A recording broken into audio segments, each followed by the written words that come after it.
उसे जो अच्छा लगता है वही करता है, चाहे वो समाज के खिलाफ हो, कानून के खिलाफ या फिर पूरी इंसानियत के खिलाफ ही क्यों ना हो। और इसीलिए तो उसे दुनिया तानाशाह कहती है।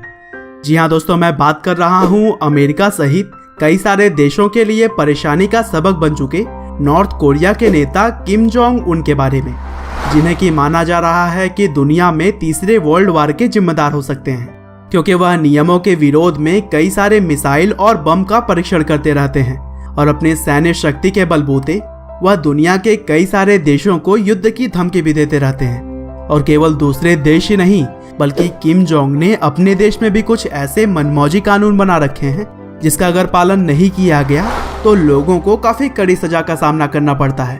और इस तरह से नॉर्थ कोरिया के लोग भी किम जोंग के तानाशाही से घुट घुट कर जी रहे हैं। नॉर्थ कोरिया में आप अपनी पसंद के अनुसार बाल नहीं रख सकते और न ही आप जींस पहन सकते हैं। अगर आप कोई गुनाह करते हैं तो आपके साथ साथ आपकी 3 पीढ़ियों को भी सजा भुगतनी पड़ सकती है। और यहाँ पर सिर्फ ऐसे टीवी चैनल्स हैं जो कि किम जोंग उन के गुणगान गाते हैं और वही जो चाहते हैं लोगों को देखना पड़ता है। तो दोस्तों, क्रूरता की सारी हदें पार कर नॉर्थ कोरिया के बहुत सारे घटिया कानून को तो हम आगे इस वीडियो में डिटेल में जानेंगे, लेकिन उससे पहले चलिए हम किम जोंग उन के बारे में थोड़ा सा जान लेते हैं। तो दोस्तों, इस कहानी की शुरुआत होती है 8 जनवरी 1983 से, जब किम जोंग इल और को युंग हुई के वहाँ किम जोंग उन का जन्म हुआ। हालांकि दोस्तों, किम जोंग की शुरुआती लाइफ को बहुत ही सीक्रेट रखा जाता रहा है और कुछ डॉक्यूमेंट्रीज के हिसाब से उन्होंने अपनी शुरुआती पढ़ाई तो नॉर्थ कोरिया से ही की थी, लेकिन आगे की पढ़ाई के लिए उन्हें स्विट्जरलैंड भेज दिया गया और फिर वहां पर उन्होंने अपना नाम बदलकर बर्न शहर में स्थित एक स्कूल से पढ़ाई की। और किम जोंग के साथियों की अगर माने तो उन्हें बास्केटबॉल खेलना बहुत पसंद था। और फिर स्विट्जरलैंड में पढ़ाई पूरी करने के बाद 2002 से 2007 तक किम जोंग उन ने नॉर्थ कोरिया की एक यूनिवर्सिटी में पढ़ाई की है।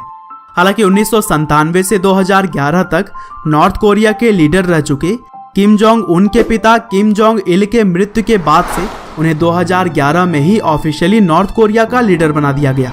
और पहली बार किम जोंग उन ने सत्ता संभालने के बाद अपने पिता की मृत्यु का शोक मनाने के लिए कई जगहों पर अलग अलग शोक सभाएं की और वह चाहते थे कि पूरी नॉर्थ कोरिया उनके पिता की मृत्यु पर दुख जाहिर करे। और इसीलिए शोक सभाओं में आना लोगों को अनिवार्य कर दिया गया था। और जिन्होंने शोक मनाने से मना किया उन्हें और उनके परिवार वालों को 6 महीने की सजा हुई। और यहीं से इस तानाशाह के आतंक की शुरुआत हो गई थी। हालांकि इससे पहले उनके पिता ने भी लोगों को परेशान करने की कोई कसर नहीं छोड़ी थी और वह भी लोगों के अधिकारों की हत्या और दूसरे देशों को डराने के लिए जाने जाते थे। और किम जोंग उन ने भी अपने पिता के नक्शे कदम पर चलते हुए नॉर्थ कोरिया में बहुत सारे मनमौजी नियम बनाए, जिसे कि नॉर्थ कोरिया के लोगों को फॉलो करने होते हैं। और अगर कोई भी व्यक्ति नियमों का उल्लंघन करता है तो उसे कड़ी से कड़ी सजा भुगतनी पड़ती है।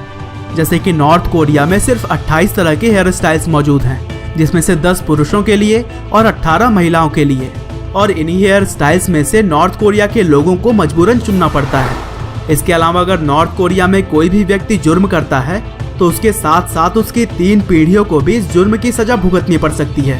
और नॉर्थ कोरिया की राजधानी में सिर्फ वही लोग रह सकते हैं जो कि सरकारी कर्मचारी हैं और किम जोंग उनके वफादार हैं। साथ ही सरकारी अफसर ही यहाँ पर सिर्फ गाड़ी खरीद सकते हैं। इसके अलावा किसी को भी गाड़ी खरीदने का अधिकार नहीं है। और यहाँ के स्कूल में बच्चों को पढ़ाई के साथ साथ किम जोंग उन और उनके पिता की गाथाएं पढ़ाई जाती हैं। साथ ही यहाँ का कोई भी नागरिक जींस नहीं पहन सकता। और नॉर्थ कोरिया में टेलीविजन पर भी मानो प्रतिबंध ही लगा हुआ है, क्योंकि यहाँ पर सिर्फ वही चैनल्स दिखाए जाते हैं जो कि किम चाहते हैं और किम वही चैनल दिखाते हैं जो कि सिर्फ उनकी ही बड़ाई करे। यहाँ पर इंटरनेट तो है, लेकिन कुछ सरकारी साइट को छोड़कर आप कुछ भी नहीं खोल सकते।